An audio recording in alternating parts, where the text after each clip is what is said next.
Good morning students. हम लोगों का सब्जेक्ट है बिजनेस स्टडीज़। प्रीवियस लेक्चर में हम लोगों ने लेसन नंबर 5 स्टार्ट किया था, जिसका नाम था इमर्जिंग मोड्स ऑफ बिजनेस। इसमें दिया हुआ था e business, outsourcing, smart and ATM. E business का हम लोगों ने यहाँ पे कंसेप्ट समझा था, बिजनेस का डेफिनेशन और मीनिंग समझा था कि ई बिजनेस होता क्या है। तो ई बिजनेस के बारे में हम लोगों ने जाना था कि electronic business is the general term of buying and selling process which is supported by electronic means।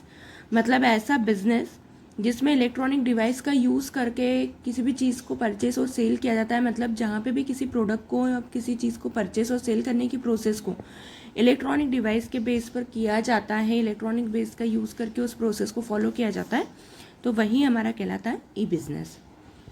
यहाँ पर ई बिज़नेस का मीनिंग और डेफिनेशन समझने के बाद में हम लोगों ने पढ़ा था कि मीनिंग में हम लोगों ने जाना था कि this e business does not require the physical presence of buyer and seller. मतलब जब हम ई बिज़नेस को करते हैं तो ई बिज़नेस की प्रोसेस में करते समय या ई बिज़नेस की प्रोसेस को अपने बिज़नेस में फॉलो करते समय यहाँ पे परचेस करने वाले पर्सन की और सेल करने वाले पर्सन की, मतलब बायर और सेलर दोनों की फिजिकली प्रेजेंस ज़रूरी नहीं रहती है।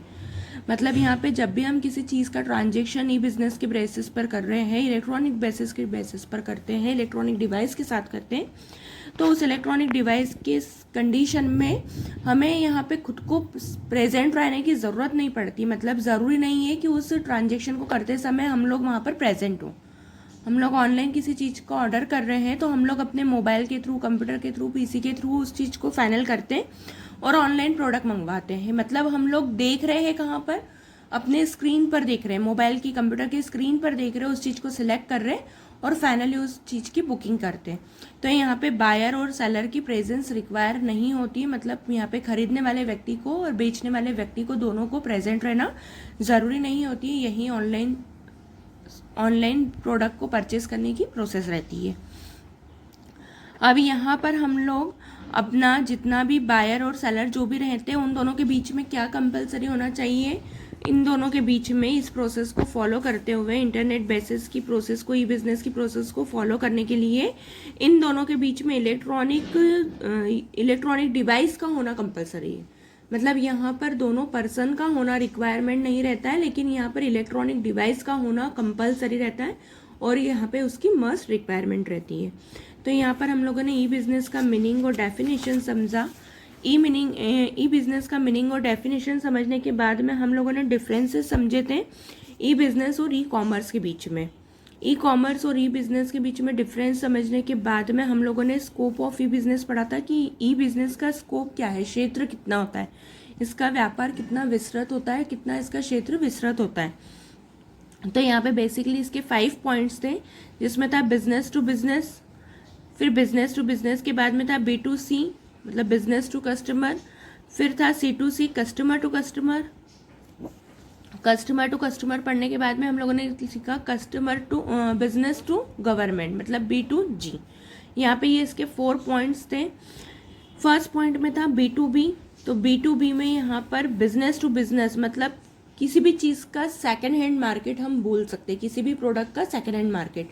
मतलब ऑलरेडी उस प्रोडक्ट को कोई कस्टमर ऑलरेडी यूज़ कर चुका है, परचेस कर चुका है और अपनी नीड पूरी होने के बाद में उसने उस प्रोडक्ट को फिर से मार्केट में सेल कर दिया है और सेल करने के बाद में उसी प्रोडक्ट को फिर से कोई अदर कस्टमर फिर से कम प्राइस पे, कम रेंज पे परचेस करता है अपनी नीड को पूरा करने के लिए।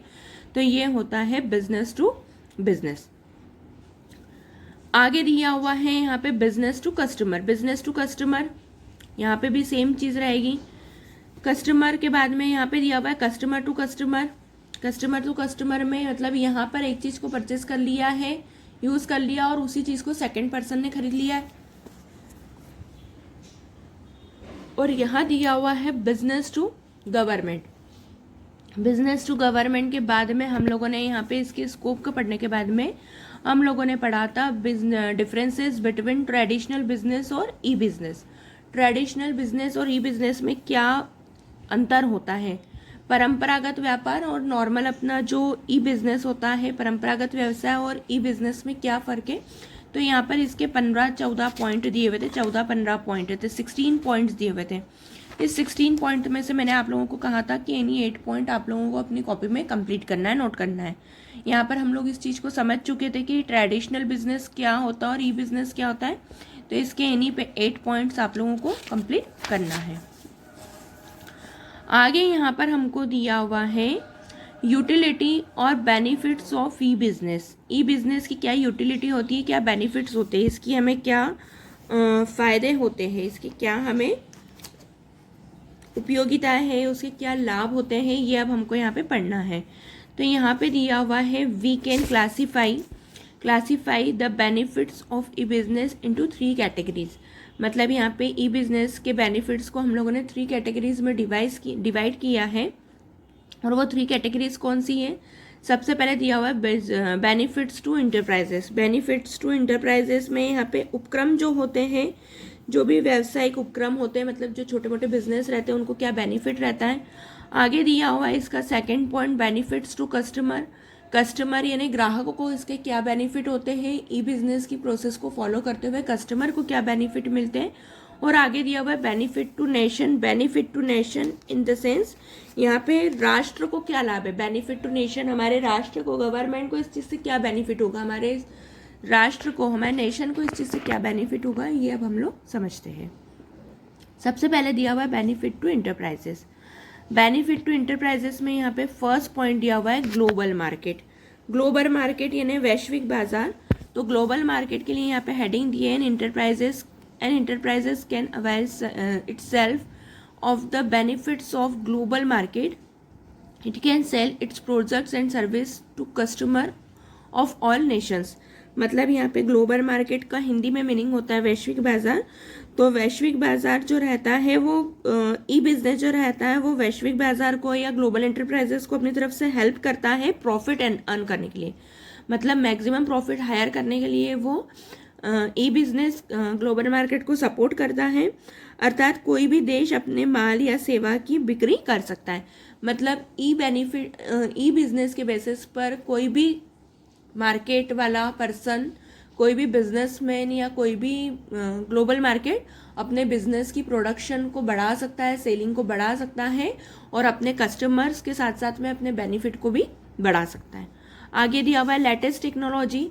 तो यहाँ पर ये है लेटेस्ट टेक्नोलॉजी, मतलब आधुनिकतम टेक्नोलॉजी जिसको हिंदी में बोलेंगे। तो an enterprises can acquire latest production technology from new suppliers.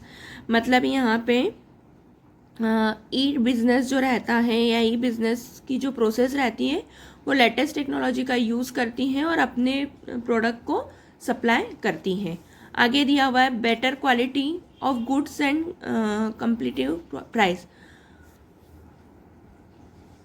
E business के थ्रू हम लोग यहाँ पे अपने कस्टमर को बेस्ट क्वालिटी प्रोडक्ट करवाते हैं, मतलब सेल करवाते हैं, क्योंकि यहाँ पे हम लोगों के पास में जो भी मटेरियल रहता है, देखने की जो प्रोसेस रहती है वो सब कुछ स्क्रीन पे रहती है। हम लोग face to face at present रह के वहाँ पे हमारी फिजिकली प्रेजेंस नहीं होती है। तो हम लोग हमारे जिस भी प्रोडक्ट को परचेज करने के लिए पहले देखते हैं तो वो सिस्टम के थ्रू, अपने नेट के थ्रू या अपनी स्क्रीन पर ही देख पाते हैं। तो एक्चुअल में हमने जिस स्क्रीन पर जिस चीज़ को देखा है वही प्रोडक्ट हम लोग हमारे कस्टमर को सप्लाई करते हैं। मतलब कस्टमर ने जिस रॉ मटेरियल को, जिस चीज़ को देखा है एक्चुअल में, वही चीज़ उससे सच में प्रेजेंस करवाई जाती है, अवेलेबल करवाई जाती है। तो यहाँ पर ई बिजनेस के थ्रू हम लोग बेस्ट क्वालिटी का प्रोडक्ट अपने मार्केट में सप्लाई करते हैं। आगे दिया हुआ है वैल्यू एडेड सर्विसेज।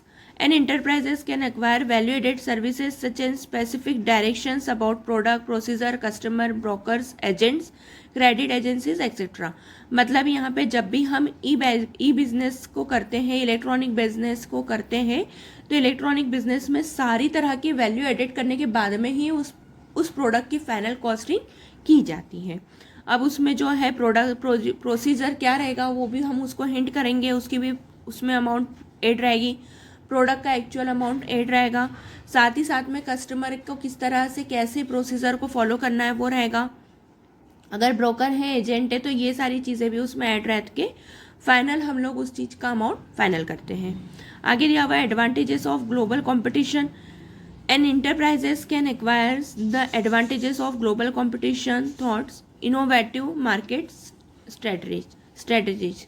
मतलब यहाँ पे मार्केट की जो भी स्ट्रेटजीज होती है, मार्केट की जो भी एक सारी कंडीशंस रहती हैं, उन कंडीशंस को हम लोग पहले से देखने के बाद में, समझने के बाद में अपने मार्केट की जितने भी कॉम्पिटिशन्स हो, उन कॉम्पिटिशन्स को हम लोग ई मार्केट के बेसिस पर, ई बिजनेस के बेसिस पे कंप्लीट करने की कोशिश करते हैं।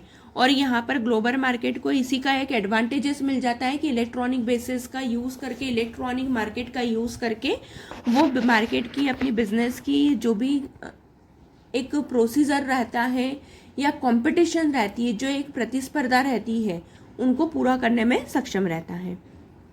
आगे दिया हुआ है mass customisation and enterprises get the advantages of having mass customisation through online interaction with the customer all over the world.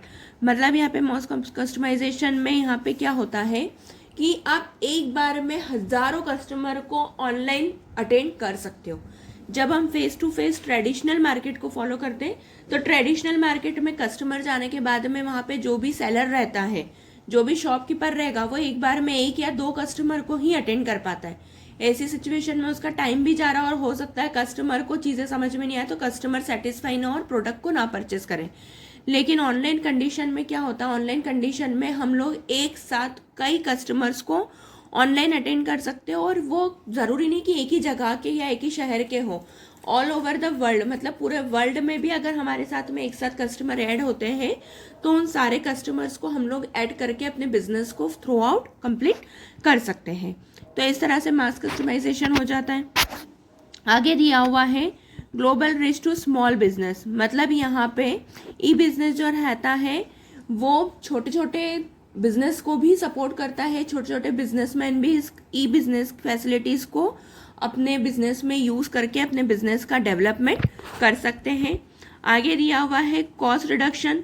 यहाँ पे कॉस्ट रिडक्शन का जो एक रूल रहता है वो भी यहाँ पे हम लोग पहले से डिसाइड कर लेते हैं कि कितना हम लोग यहाँ पे बजट कर बार्गेनिंग कर सकते हैं, हम लोगों के पास में कितना मार्जिन है, कितनी बार्गेनिंग हम लोग कर सकते हैं, कितना डिस्काउंट हम लोग यहाँ पे अवेलेबल करवा सकते हैं। Multimedia presentations of products. यहाँ पे मल्टीमीडिया का भी यूज़ किया जाता है। मल्टीमीडिया प्रोडक्शन मतलब कस्टमर को एक साथ एक ही प्रोडक्शन की कई वैरायटीज़ अवेलेबल होती है। मल्टीमीडिया मतलब यहाँ पे मीडिया का यूज़ करके, अलग अलग सोर्सेज का यूज़ करके, मोबाइल है, ऑनलाइन बैंकिंग है, तो ऑनलाइन बैंकिंग में भी बहुत सी तरह की मल्टीमीडिया का यूज़ हम लोग करके अपने बिजनेस को, अपने प्रोडक्ट को सेल आउट कर सकते हैं।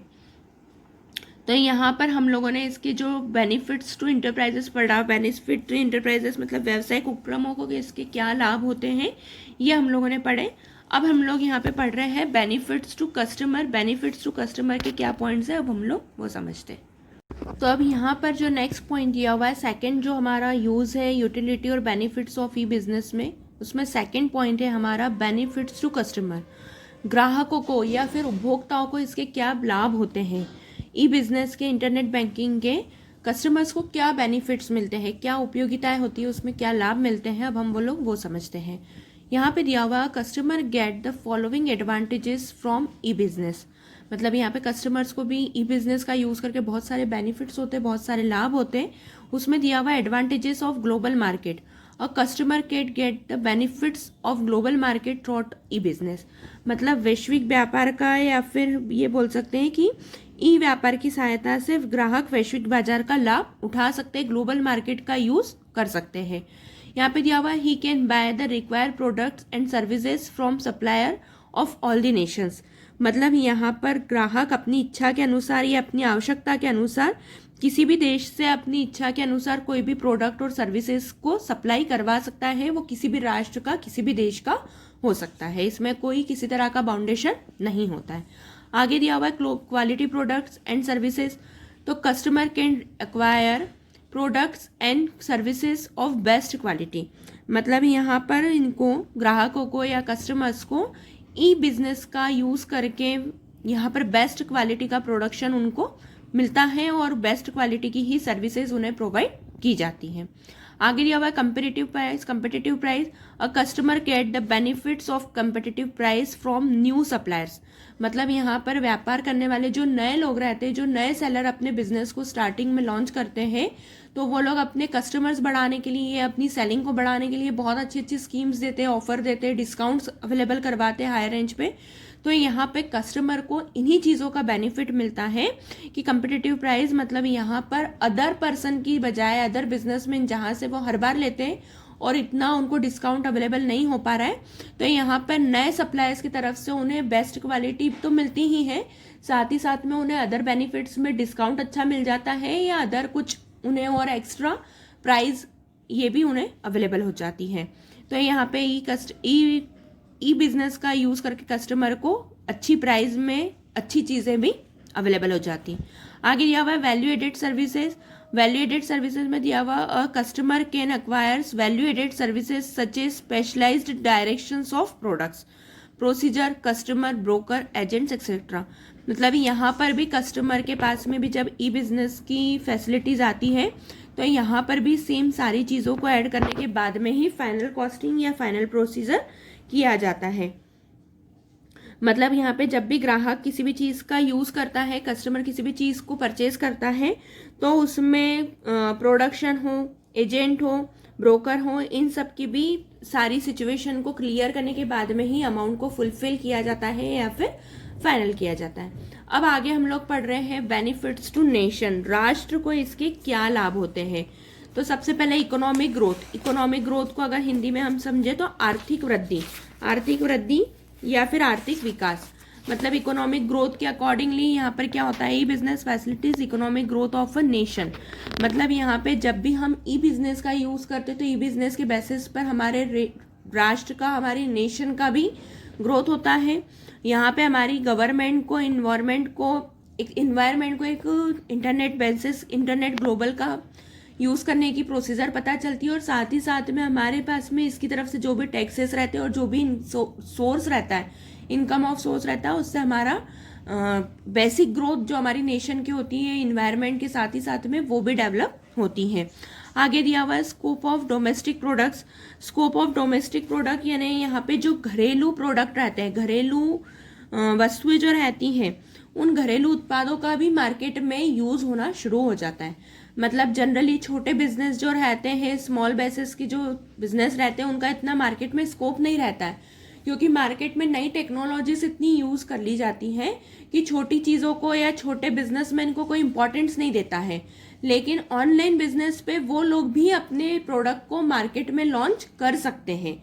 तो यहाँ पे ये बोल सकते हैं कि स्कोप ऑफ डोमेस्टिक प्रोडक्ट मतलब घरेलू उत्पाद जो रहते हैं उनकी भी यहाँ पर अच्छी से ग्रोथ होती है।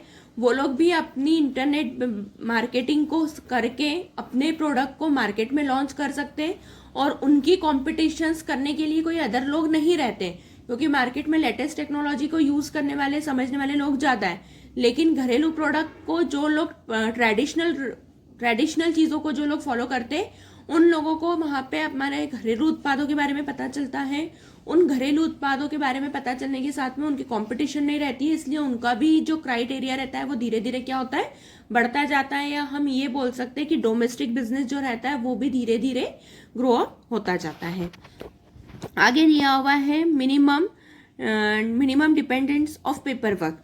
मतलब यहाँ पे जो पेपर वर्क रहता है वो बहुत एक कम होता है, बहुत लिमिटेड पार्ट में होता है, क्योंकि यहाँ पे प्रोडक्शन का जितना भी यूज़ होता है, जितना भी हमारी एक पूरी सप्लाई प्रोसेस जो रहती है, वो हर चीज़ हमारी ऑनलाइन होती है, इंटरनेट के बेसिस पर होती है।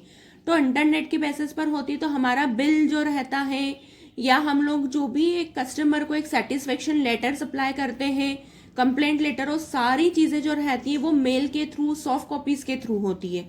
तो यहाँ पर पेपर वर्क मतलब पेपर पर लिख कर दिए जाने वाली जितनी भी चीज़ें होती है वो बहुत कम होती है। तो यहाँ पर हम ये बोल सकते हैं minimum dependence of paper work. मतलब यहाँ पर इंटरनेट बिजनेस में या ई बिजनेस में पेपर वर्क बहुत कम होता है, ना के बराबर होता है, बहुत मिनिमम होता है, क्योंकि इसमें हर चीज़ ऑनलाइन होती है, हर चीज़ सॉफ्ट कॉपी के बेसिस पर मेल के थ्रू ही आपकी की जाती है। तो यहाँ पर मेल के थ्रू होती है, इसलिए पेपर का आपको यूज़ करने की ज़्यादा ज़रूरत या रिक्वायरमेंट नहीं होती है। अब आगे यहाँ पर इसके बेनिफिट्स को समझने के बाद में अभी हम लोगों ने इसके बेनिफिट्स समझे। जो बेनिफिट्स थे वो 3 कैटेगरीज में डिवाइडेड थे। एक तो था benefits to enterprises, benefits to customer और बेनिफिट्स टू नेशन। यहाँ पर इसके सभी पॉइंट्स को समझने के बाद में हम लोग पढ़ते हैं limitations of E business. Limitations of E business मतलब व्यावसायिक ई व्यापार की या ई व्यवसाय की सीमाएं क्या होती है, लिमिटेशंस क्या होती है। तो यहाँ पे दिया हुआ है लेक ऑफ पर्सनल कॉन्टेक्ट, मतलब यहाँ पे वैयक्तिक संपर्क, मतलब यहाँ पे हम फेस टू फेस किसी से भी कांटेक्ट नहीं कर पाते। जो भी कांटेक्ट होता है, जो भी डील फाइनल होती है, जो भी परचेस और सेलिंग की जाती है, वो हर चीज़ ई बिजनेस पे की जाती है, इंटरनेट बेसिस पर की जाती है। तो यहाँ पर इसकी एक लिमिटेशन रहती है कि यहाँ पर फेस टू फेस कभी भी हम लोग किसी चीज़ के लिए नहीं हो सकते। तो ये एक इसका ड्रॉबैक रहता है कि यहाँ पे पर्सन कभी भी अपने कस्टमर से कांटेक्ट नहीं कर सकता है, फेस टू फेस नहीं हो पाता है। सेकेंड पॉइंट दिया हुआ है delay in physical delivery of goods, मतलब यहाँ पे क्या होता है कि एक बार किसी भी प्रोडक्ट को नेट पर समझने के बाद, स्क्रीन पर देखने के बाद हम लोग जब ओके करते हैं, फाइनल करते हैं, उस चीज़ को ऑर्डर कर देते हैं, तो यहाँ पर ऑर्डर करने के बाद में हमारी डिलीवरी जो रहती है वो बहुत डिले होती है। आपका जो टाइम पीरियड रहता है वो 8 दिन 10 दिन का रह सकता है, 2 दिन 4 दिन 24 घंटे के बाद भी होता है।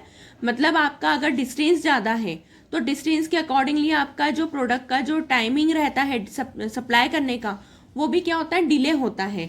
वहीं हम लोग जब सामने हम लोग अपने कस्टमर, जब किसी भी शॉप पे जाके कस्टमर अपनी किसी चीज़ को परचेस करता है, पसंद करता है, तो उसको उसका बिल बना के हाथों हाथ चीज़ दे दी जाती है। मतलब यहाँ पे प्रोडक्ट उन्होंने परचेस करा और उनको उनकी चीज़ हाथ में मिल गई है।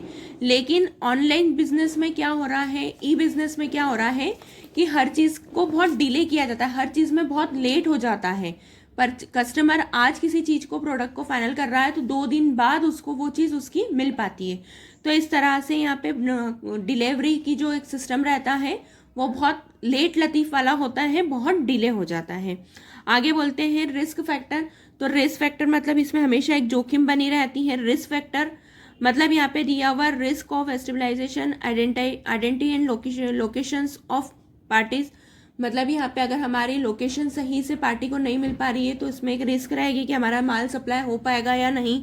साथ ही साथ में loss of privacy and problems of impressions, मतलब यहाँ पे हमारी जो भी हमने प्रोडक्ट को परचेज किया है उसकी प्राइवेसी, मतलब वो कहीं मार्केट में कोई और पर्सन खोल ना ले, गलत एड्रेस पे अगर वो चीज़ सप्लाई हो गई तो कोई उस प्रोडक्ट को परचेज करने के मतलब ओपन ना कर ले, तो यहाँ पे हमारी प्राइवेसी जा सकती है। ये सारी चीज़ें रहती हैं कि हमारे इसमें ऑनलाइन बिजनेस में या ई बिजनेस में हमेशा एक रिस्क फैक्टर बना रहता है, एक जोखिम बनी रहती है, क्योंकि जो प्रोडक्ट रहता है वो बहुत से लोगों के हाथ में होते हुए कस्टमर तक पहुंचता है।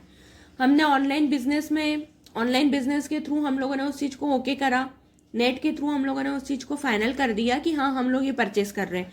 अब परचेस करने के बाद में वो चीज़ पैकिंग होगी, पैकिंग होने के बाद वहाँ से वो डिस्पैच होने के लिए प्रोडक्ट मार्केट के लिए निकलेगा। ऑनलाइन जो मार्केट में सप्लाई करते हैं वो लोग हमारे पास तक प्रोडक्ट को लेकर आएंगे, तो इसमें एक रिस्क फैक्टर बना रहेगा कि कहीं वो चीज़ मार्केट में ओपन ना हो जाए, गलत एड्रेस पर सेंड ना हो जाए। तो यहाँ पे हमेशा ई बिजनेस में एक रिस्क फैक्टर बना रहता है। आगे दिया हुआ absence of formalities with digital technology. यहाँ पे जो भी अब्सेंस रहती है टेक्नोलॉजी की, डिजिटल टेक्नोलॉजी की जो एक अब्सेंस रहती है, तो उस सिचुएशन में हमारा जो माल है, जो भी सप्लाई है, वो पेंडिंग में भी काउंट हो जाती है। अगर आपके यहाँ पे नेट चला जाए, कुछ इशू हो जाए, नेट से रिलेटेड सर्वर डाउन हो जाए, तो आपका ऑर्डर कंप्लीट नहीं हो पाता है, तो ऐसी सिचुएशन में आपका रिस्क और बढ़ जाता है। आगे दिया हुआ है attack on privacy. Same situation है ऊपर वाली, जिस तरह से रिस्क बनी रहती है उसी तरह से मेरी प्राइवेसी में भी यहाँ पे कमी रहती है। एक गोपनीयता जो होनी चाहिए किसी भी प्रोडक्ट को लेके, किसी भी चीज़ को लेके, वो यहाँ पे कंप्लीटली बनी नहीं रहती है। तो इस तरह से यहाँ पे इसकी लिमिटेशंस रहती हैं। ई बिजनेस की, इंटरनेट बिजनेस की यहाँ पे कुछ लिमिटेशंस भी रहती है, कुछ सीमाएं रहती हैं, कुछ ड्रॉबैक्स रहती है, जिसको हमने अभी पढ़ा। अब आगे यहाँ पर हमारे पास में पॉइंट्स दिए हुए हैं। Phases of transit of business through out a business. तो इसमें दिया हुआ है in the first phase there is electronic advertisement over the net. मतलब यहाँ पे इलेक्ट्रॉनिक बिजनेस करने के क्या सिचुएशन हो, मतलब क्या एक सिस्टम होता है, किस तरह से हम लोग इलेक्ट्रॉनिक बिजनेस को फॉलो कर सकते हैं, ई बिजनेस को हम लोग किस तरह से फॉलो कर सकते हैं। तो सबसे पहले तो यहाँ पे दिया हुआ है कि हम लोगों को यहाँ पर नेट पर इलेक्ट्रॉनिक बेसिस पर हमको अपना एडवर्टाइजमेंट करना रहता है। जब भी हम ई बिजनेस का अपने बिजनेस में यूज कर रहे हैं, टेक्नोलॉजी का यूज कर रहे हैं, तो वहाँ पे हमें ई बिजनेस के बेसिस पर सबसे पहले अपने बिजनेस का एडवर्टाइजमेंट करना रहेगा। सेकंड नंबर पे दिया हुआ है second phase in the secondary phase dealing are financed with the help of smart server. मतलब यहाँ पे स्मार्ट सर्वर की सहायता से हमें डील को फाइनल करना होता है। और थर्ड नंबर पे दिया हुआ है इन द थर्ड और फाइनल फेज, मतलब यहाँ पे लास्ट सिचुएशन जो रहती है इंटरनेट बिजनेस की वो है delivery is done electronic in the case of digitally goods और सर्विसेज।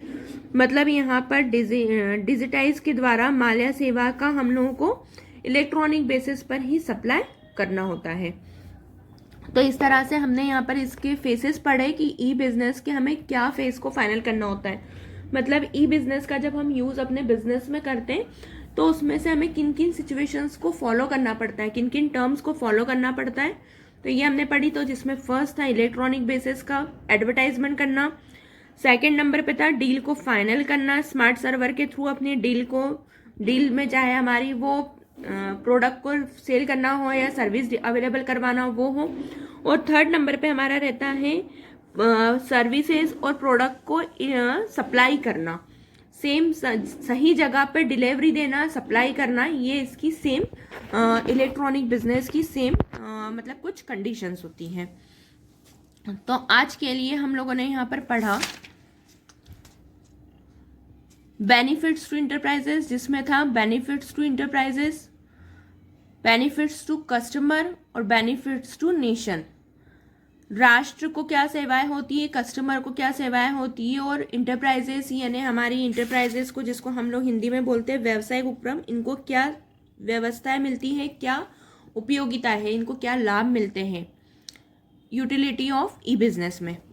सेकंड नंबर पे हम लोगों ने पढ़ा इसका limitations of E business. Limitations of E business में हम लोगों ने पढ़ा कि ई बिजनेस की क्या लिमिटेशंस होती है, क्या सीमाएं होती है, इसका क्षेत्र किस तरह से विस्तार मतलब कम हो जाता है, संकुचित हो जाता है, या अगर हम लोग पढ़े ड्रॉबैक क्या है इसके। तो यहाँ पर भी हम लोगों ने इसके 4 पॉइंट्स 5 पॉइंट्स पढ़े। इन 4-5 पॉइंट्स में से यानी 3 पॉइंट आप लोगों को अपनी कॉपी में अच्छे से नोट करना है। और साथ ही साथ में हम लोगों ने ये पढ़ा कि ई बिजनेस को फॉलो करने के लिए हमें क्या फेसेस फाइनल करना होता है, किन सिचुएशंस को हमें फेस करना पड़ता है। तो यहाँ पर इसमें फर्स्ट था इंटरनेट बेसिस पर इसका एडवर्टाइजमेंट करना, फिर फाइनल स्मार्ट सर्वर के थ्रू डील को फाइनल करना, और थर्ड पे था इलेक्ट्रॉनिक टेक्नोलॉजी का यूज़ करके सर्विसेज और प्रोडक्ट को टाइम पे सप्लाई करना। तो इस तरह से यहाँ तक का हमारा पार्ट लेसन नंबर 5 का कंप्लीट हुआ है। यहाँ तक के सभी पॉइंट्स, सभी वर्क को आप सभी स्टूडेंट्स को अपनी कॉपी में कंप्लीट करना है। अगर किसी को कुछ डाउट रहता है तो आप लोग अपने स्कूल टाइमिंग में पूछ सकते हैं।